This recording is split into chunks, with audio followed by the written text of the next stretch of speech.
Halo sahabat Radio Askara, salam sejahtera dalam kasih Tuhan Yesus Kristus. Saya Lina Puspitaningsih menjumpai Anda lagi dalam acara Kata dan Nada, mengurai makna, melukis rasa. Oke, kita akan belajar lagi tentang hal doa. Setelah itu akan saya sajikan sebuah lagu rohani yang berjudul Doa, dinyanyikan oleh penyanyi legendaris Indonesia, Bruri Marantika. Sahabat, ada satu statement yang bagus amat. Bunyinya, yang meminta akan mendapatkan. Nah, inilah yang akan menjadi topik pembelajaran dan perenungan kita pada edisi hari ini. Wah, ingin cepat-cepat tahu nih? Oke, segera saja kita undang Pak Freddy Makitan yang selalu sabar dan setia membimbing kita agar lebih maju dalam pengetahuan tentang kehidupan rohani. Selamat menikmati.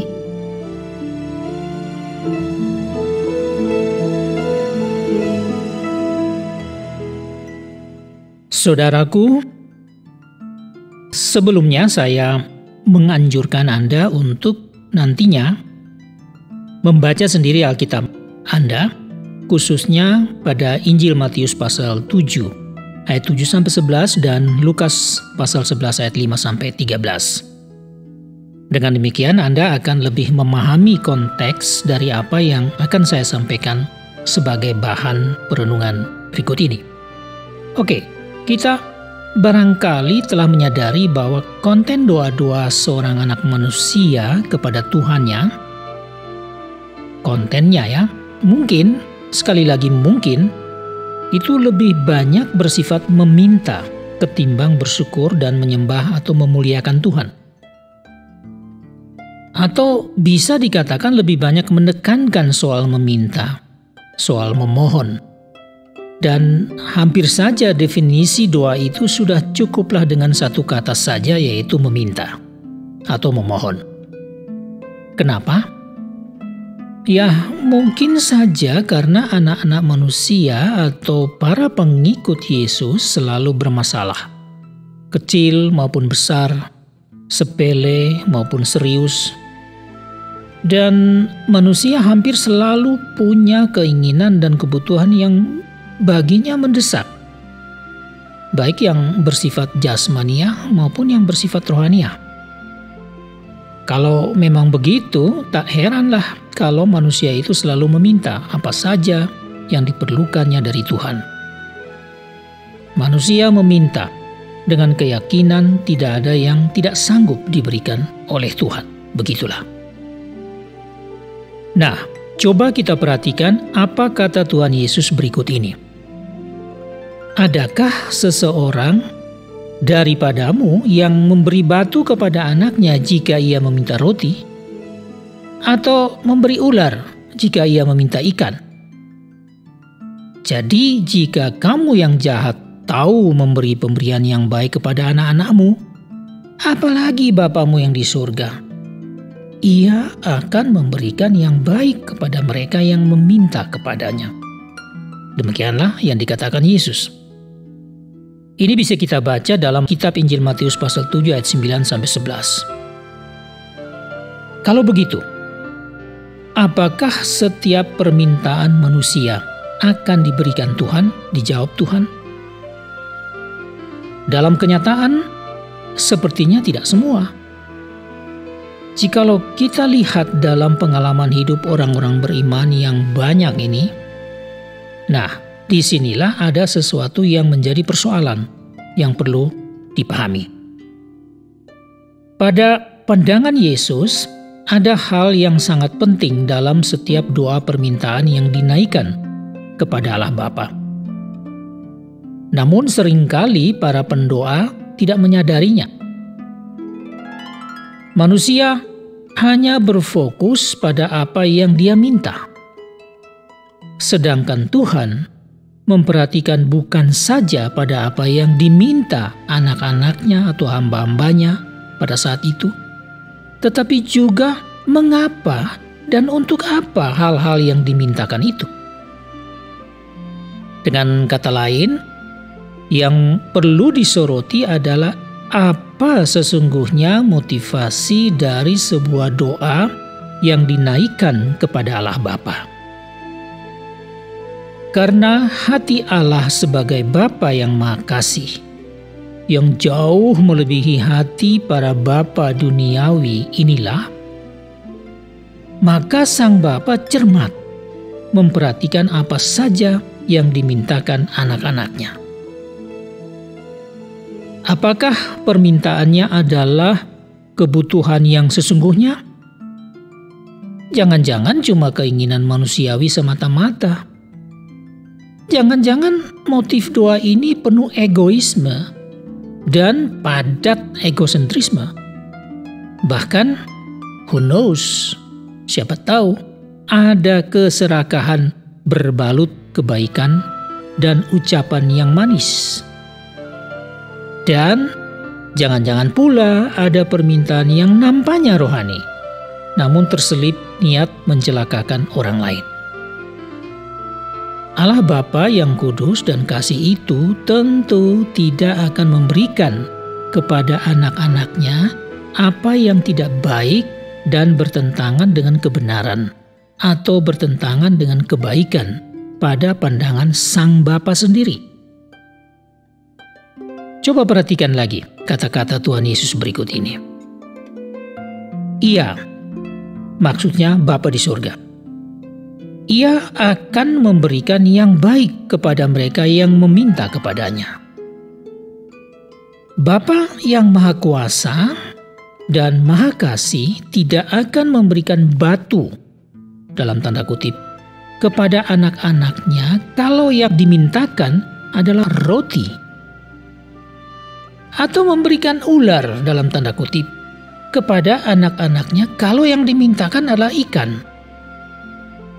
Roti dan ikan melambangkan kebutuhan yang tepat, benar, dan baik.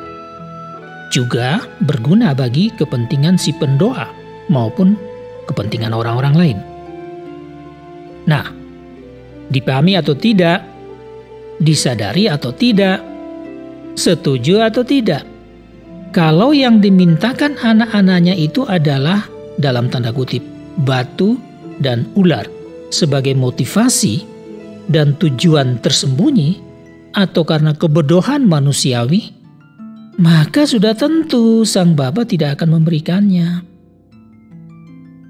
Sebaliknya, kalau yang dimintakan anak-anaknya itu adalah roti dan ikan, artinya sesuatu yang benar, sesuai kebutuhan terpenting, sesuatu yang baik dan berguna pada pandangan Allah pada waktu itu, maka sudah pasti Allah Bapa akan memberikannya. Tidak mungkin Allah Bapa memberikan batu yang melambangkan sesuatu yang tidak baik dan menyusahkan anak-anaknya. Nah, itulah jawaban Tuhan. Sekarang, sebagai orang beriman, siapkah kita bahwa setiap permintaan kita dalam doa-doa kita akan diuji pula oleh Allah Bapa sendiri sebelum Ia sebagai Bapa dalam kasih dan kehendaknya memutuskan untuk memberikannya atau tidak? Ya, demikian itu tadi sebuah ulasan yang begitu menarik tentang doa. Tentang permohonan kita dan jawaban Tuhan atas doa-doa kita.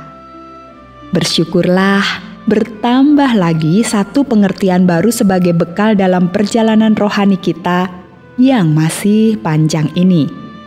Oke sahabat, kini lantunan suara Bru Rima Rantika akan kita dengar lagi dalam lagu doa. Lagu ini akan turut mengantarkan kita ke dalam aktivitas kita di sepanjang hari ini. Dan kini sudah waktunya kita harus berpisah. Banyak terima kasih atas perhatian Anda. Akhirnya saya Lina Puspitaningsih mohon diri untuk berjumpa lagi di edisi berikutnya. Kata dan nada. Have a nice day. Dengarlah doaku,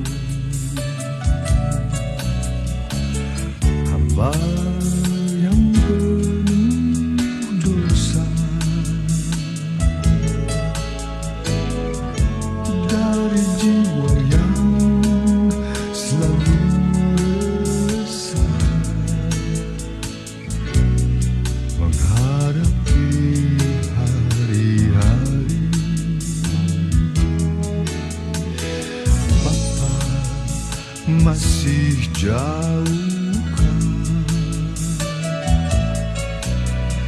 jalan kan ku lalui. Adakah di sana senyum bahagia? Apa jawablah?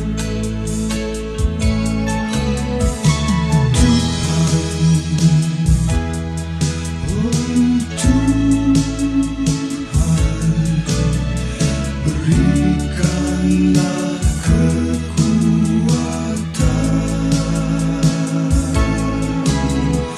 biarlah pelitamu terangi di hari ini, agar dapat aku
jauhkan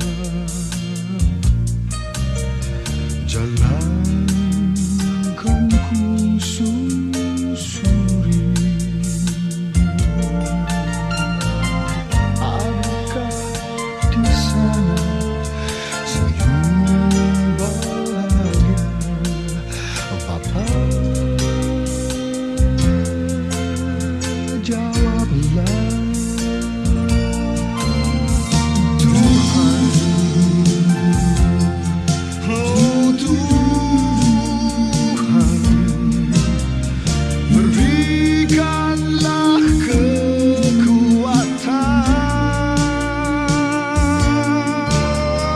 Biarlah pelitamu terangi di hari ini, agar dapat aku melihat jalan yang harus ku tempuh.